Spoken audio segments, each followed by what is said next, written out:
So let's get on with the next part of this.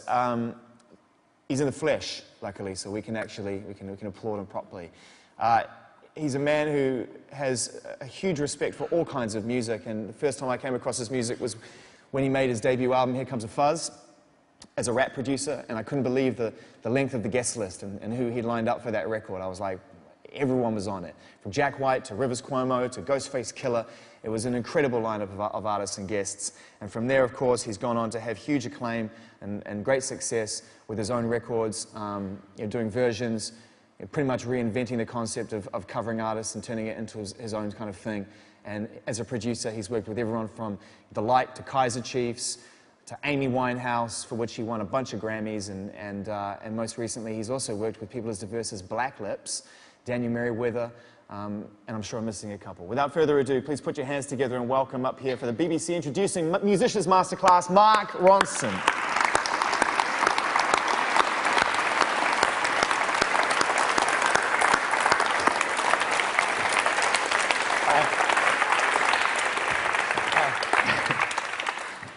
Okay, so we have about 30 minutes with you, I think, and we want to take at least sort of 7 to 10 minutes worth of questions. So let's just get straight into it. We've got this laid out here. We're going to play some songs that mean something to you so we can talk about the craft a bit. Okay. But I guess, like I did with Gary, the obvious place to start is when did you first realize that songs and music meant more to you than just something that was being played in the car on the way to school?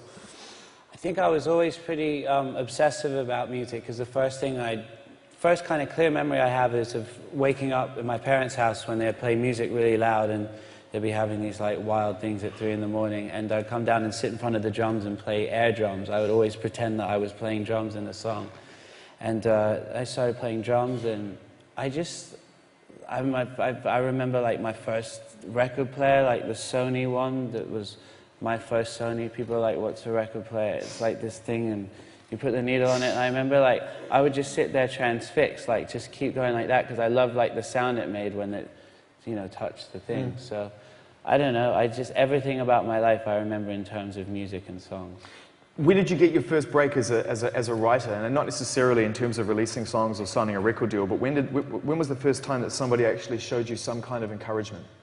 I think the first thing I did was this album for this singer named Nika Costa, and it was came out about 10 years ago, and I did this beat, and I remember DJing in a club, and I played the beat, and Jay-Z came up to me, and he was like, what is that? Hang on, wait. This is the first time you ever got any encouragement? No, it was by Jay-Z? No, I got some from my mom. The first time like from one of my peers. Yeah. And I played that track, and I DJ'd in New York in a lot of hip-hop clubs, so although it sounds ridiculous to say, you did occasionally see a Jay-Z or a Big Pun or something like that. Yeah. It wasn't the norm, but so he came up and he was like, what's that beat? And I was like, I made it. And it kind of, I don't know if I remember, it was like the don't, whatever. And he said, I want to rhyme over when you make a remix of that, I love that beat, I want to rap over it. And I called him a lot. He never called back. So he never dropped bars over it? No, but it was like, I was around as a DJ, and I saw a lot of people come up, like the Neptunes and Kanye, and blow up, and I thought maybe I'm just not that good at this, because I'm still DJing these clubs and they're having this huge success. And then it wasn't until I met Amy, I think, and Lily Allen that I really had the breakthrough records. Mm. How important is confidence, in that department? Because you said that maybe this isn't for me, maybe I'm not doing this right, this isn't for me. Did you notice that your songwriting had changed once you started to get a little airplay and people started to take some notice? I think it's good to have confidence with what you're doing, because you start to realize, like, okay, someone will like this if I keep making it. Especially if you've been doing it for a long time, like hitting a brick wall, and you just need someone to say, like, no, like, what you're doing is worthwhile. And I think that's why it's so good to, no matter what, just always keep creating, because the more stuff you do, eventually you'll find your voice. Like, when I was producing and making songs when I was DJing 5 nights a week, probably 30% of my stuff sounded like a Pharrell beat, because I was so influenced by that, and I thought like that's what I had to do to get on.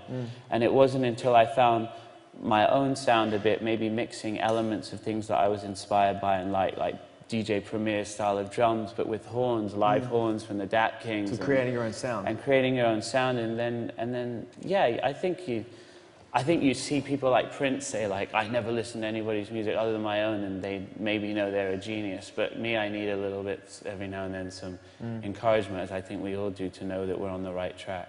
How much do you, even subconsciously or just instinctively, stick to the classic pop song structure? If you're working with somebody or working on your own thing, you've got, you know, the initial idea, the spark of a great idea. Do you find more often than not that you end up falling into what many people consider to be a classic of 3 to 4 minute pop song structure, which I think is kind of regarded as intro, verse, chorus, middle eight, verse, chorus, and out?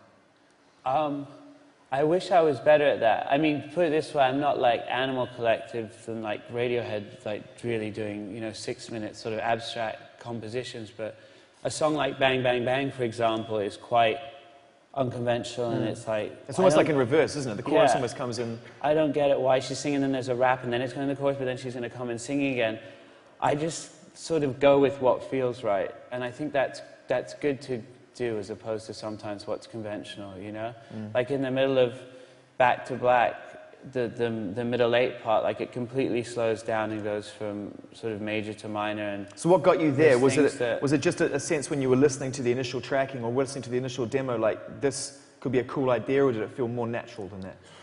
I think because the music that I listen to and am heavily influenced by is a lot of, you know, late 60s, early 70s stuff where there weren't so many rules and people were making up the rules. Bands like, whether it's the Beatles or Motown, were making up the rules as they went along because they could, and it wasn't so much like we have to conform and do this. So there's never been anything in my head that said like, you can't do this, because if it's good and it feels right, I think that you should always feel free to exercise that creative option. And obviously bearing in mind there's no point in making like a 9-minute polka if you want to have like a career in music and a song on the radio, but I think you can still retain some sort of like uniqueness. Ideas and innovation.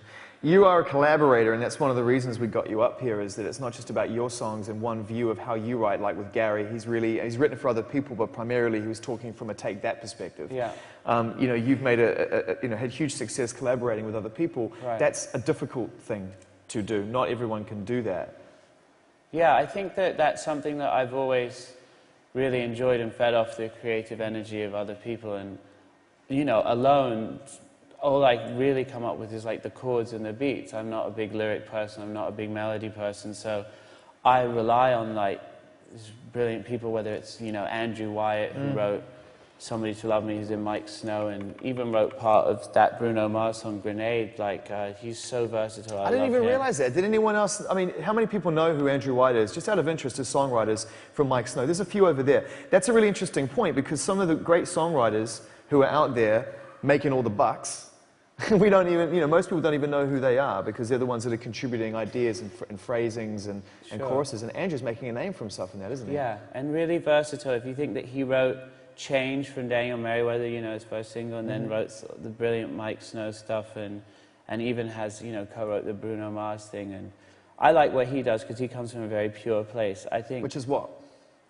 He's not ever writing to sort of like, we're going to write a hit. You know, you can hear the songs on the radio when it sounds like 4 people sat in a room like, we're going to make a hit, and it's going to have this gimmicky sort of like, don't you touch my, ooh, don't you touch my, and it's like, you know, okay, I know what happened. They were high-fiving, like, oh, this is going to be the thing, like. But, you know, like, Tom York and Johnny Greenwood didn't, like, walk out high-fiving each other after they wrote Creep. Like, you can tell the things. We're not stupid. We know what came from a genuine place. So I like the fact that Andrew can write stuff that's really good and connects with people, but it's never contrived. And then, no, go ahead. Let's talk about Amy. Amy. I've queued it up. I want to talk about your work with Amy. There's a famous story about Rehab, the title track, which was the launch pad of the success for that record. It was the starting point. And I think it's a really cool story for you to share with everybody here, because it gives an insight into where these little bits of inspiration come from for songs. It doesn't have to be you and a guitar in a forced environment, like I was saying, where we've got an hour, let's write a song. It could be from a phrase that someone says on the street, right? Yeah, that happens a lot. In this particular case, I was walking down the street with Amy. We were in New York, and we had been working together for about a week. And we were walking to some store. She wanted to buy a present for a boyfriend, and she was telling me about a specific time in her life that was, I feel bad like talking about a friend like this, but I think I've told this story enough times, but she hit like a certain low, and her dad came over to try and talk some sense to her, and she was like, he tried to make me go to rehab, and I was like, no, no, no. And the first thing I was like, ding, ding, ding, ding, ding. Like, I'm supposed Really? to... It was that instant? Yeah, I mean, I'm supposed to be like, how was that for you, you know? And all I'm like is, we got to go back to the studio. And that never really happens to me. I think sometimes it's like, it almost, my instinct was to be like, that's kind of goofy to write a song out of something so conversational and like that. But I was just like, I know this is goofy, but let's go back and see if you can write something that feels good, that comes out of that. And she wrote that song in about 45 minutes, I think. And she wrote a lot of the stuff. She's one of the most prolific, talented people, I mean, let alone that I've been around, that I think that we have. And being around her and watching her process taught me so much. The track we have queued up here is Back to Black, which is the title track, which just shows another one of the many sides of that record. I think a lot of people kind of pigeonholed it as being this retro-sounding album, but if you actually think about it structurally, tempo-wise, BPM, rhythmically, subject matter, it's a really diverse collection of songs. It's just the sound that you gave it was an overall feel. Right. What about this one in particular? Because this is one of the more sort of faithful, historically faithful pieces of music. Yeah, this is the first thing, I guess, that... This is the only one we wrote together, and she had come to the studio, and sometimes when you meet a singer for the first time, you play some tracks and you say, do you like this one? And sometimes you just sit and go, what kind of record do you want to make? And she told me about all this 60s music she loves. So she left that day, and I was like, I need to come up with something really great if she's going to come back tomorrow. I have one shot to impress her with something that's going to make her want to stay and work on this record. So I came up with the piano chords, and she came back the next day and she dug it, which was lucky. And then same thing though, she wrote all the lyrics and melody. I think when she gets inspired, I think it just comes in like bursts. So she wrote this in about an hour. And I still have the little scrap paper that she wrote all these lyrics on. That I'm glad I kept at the time. So I was like, oh, I throw this out, whatever. And now Ka-ching! it's like, yeah.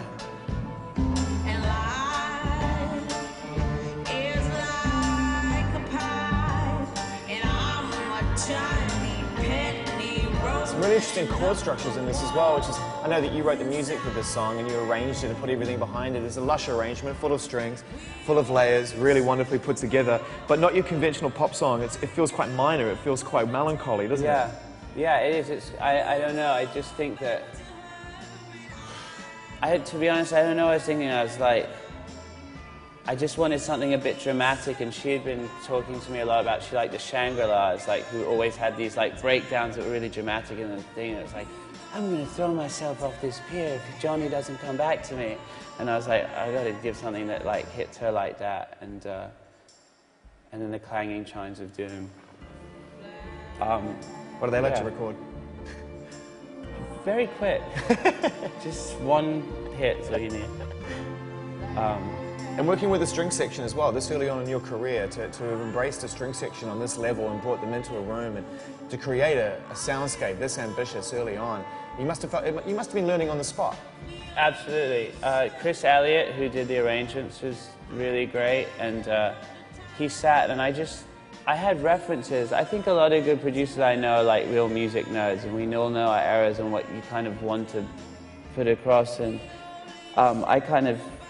I sat with him, and yeah, of course, when you're in that room with the orchestra, like, they don't have any time if you don't speak the language to be like, oh, I think, could you make it a little bit more like green? I'm thinking yellow. And they're just like, someone get this kid out the room.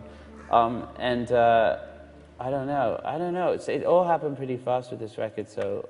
But it's, I guess, something to take from this part of the conversation is the whole concept of stretching yourself. Yeah. And Gary Barlow talked about that at the end, didn't he, when he talked about the chord structures and, okay, you know how to play these songs, you could do it this way, try doing it in a different key or try a different chord and see what it does to it.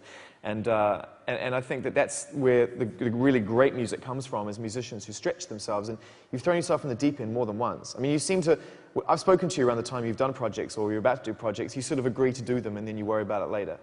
Yeah. And then you have like the panic attacks. Fear times a million that night before you're about to start. Like, what am I doing? This is going to be the one everyone figures out that I'm a complete fraud and it's rubbish. And then you get through it. I think that, but I enjoy that challenge. You know, the Kaiser Chiefs that were speaking here earlier, I remember the night before I went in with them, I was like, this is a band I love. Like, what am I going to do? They're going to, you know, be something new that's not going to ruin what I like about them. Same with the Black Lips. And I don't know, that, you know, even making Record Collection, my last record, I knew that I needed to do something challenging, change up the palette and the sounds, and obviously going from a covers album to an album of So the moral original is, material. no one's going to die if you do something different in the creative environment. It's not that dramatic. Just try it and see where it goes. You know, take a risk musically. Don't play it safe necessarily all the time.